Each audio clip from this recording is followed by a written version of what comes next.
આજે તમને હાઈવે પર ભીડ જોવા મળશે, કારણ કે આજે કીર્તિસિંહ બાપુ આવ્યા છે, ભાજપના ખાસ માણસ. અંદર મિત્રો બતાવું તમને લાઈવ, ચાલુ રાખજો. અને બ્લોગ સારો લાગે તો લાઈક, સબસ્ક્રાઈબ ને શેર કરજો. મિત્રો તમે જોઈ શકો છો, આ છે અમારે સિક્યુરિટી ગાર્ડ જે ડ્યુટી સારી નિભાવે છે.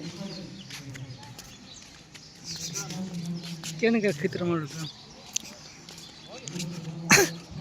આ ખેતર પહેલાં દિલીપસિંહનું હતું, હવે એની જગ્યાએ જીનિંગ બની ગઈ છે. કાકા હા, આ જીનિંગમાં શું તમારે તો ખાવા બનાવી દો, પણ ખાઈને આવડો ભાત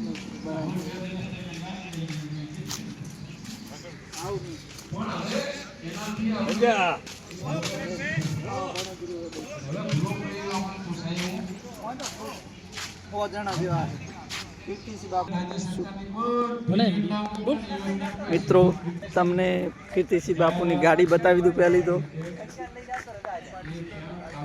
અધ્યક્ષજી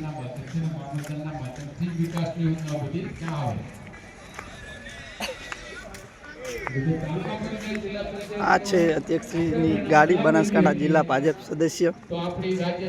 એમની ગાડી મિત્રો તમે જોઈ શકો છો.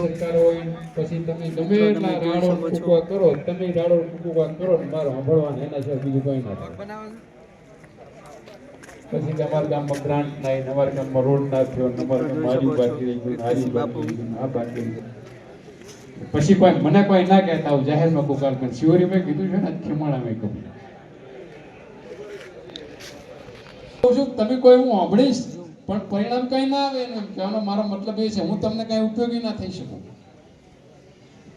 સાંભળવાનું બીજું ક્યાં સુધી ચાલુ રાખશું? આપણે હકથી આપણો અધિકાર માંગીએ કે ભાઈ તાલુકા પંચાયતમાં 1.5 કરોડનું આયોજન આવ્યું છે, 30 સીટો છે, તો અમારા 5 લાખ રૂપિયા આવે, 5 લાખ રૂપિયા અમારા ગામમાં આપી દેવડાવો છે. આ રીતે આપણે વાત થાય. એ પ્રકારના હક અધિકારથી આપણે આપણા વિકાસ માટે આગળ વધી કે એના માટે આપણા માટે તાલુકા પંચાયત, જિલ્લા પંચાયત, તાલુકા પંચાયત, જિલ્લા પંચાયતમાં પરિણામ કંઈ પણ આવે તો એમાં ભૂપેન્દ્રભાઈને કે નરેન્દ્રભાઈને કોઈ અસર થાય? એ અસર કોને થાય? મને તમને થાય. એટલે આપણા માટે છે. તો આ ચૂંટણીમાં આપણે જીતવું છે ને, ઉમેદવાર જાહેર કરી દેશું કે ઉમેદવાર જાહેર કર્યા પછી જીતવાનું? આ બધા કહેતા ઉમેદવાર જાહેર કરી દઈએ. જાહેર કરી દો બાપુ. કરવા છે ઉમેદવાર? ભાઈ ખીમાણા જિલ્લા પંચાયત અને નીચેની 4 તાલુકા પંચાયત, આ 5 સીટમાં આપણો ઉમેદવાર કમળ.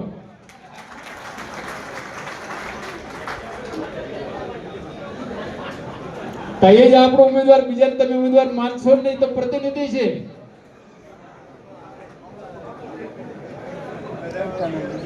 આ છે મોડેલિક. અને આપણે માર આમ જ ખાઈએ છીએ. આપણે પાર્ટી કરતા વ્યક્તિમાં પડી જઈએ છીએ. ભાઈ વ્યક્તિ તો પ્રતિનિધિ છે. તમારી તાલુકા પંચાયત, જિલ્લા પંચાયત હશે, પ્રતિનિધિ કોઈ પણ હશે, તમારું કામ કરતો હશે કે નહીં કરતો, મારી જોડે આવશો તો હું તમારું કામ કરાવી શકીશ. ડેલીગેટ તાલુકાનો, જિલ્લાનો જે પણ હશે કે કહેવાનું ભાઈ ગામ ભેગું થઈ જાય કે છે કરતો એના ભાગમાં 5 લાખ રૂપિયા આપી દો, એવું કરાવી શકીશ. ચાલે કમળની તાલુકા પંચાયત, જિલ્લા પંચાયત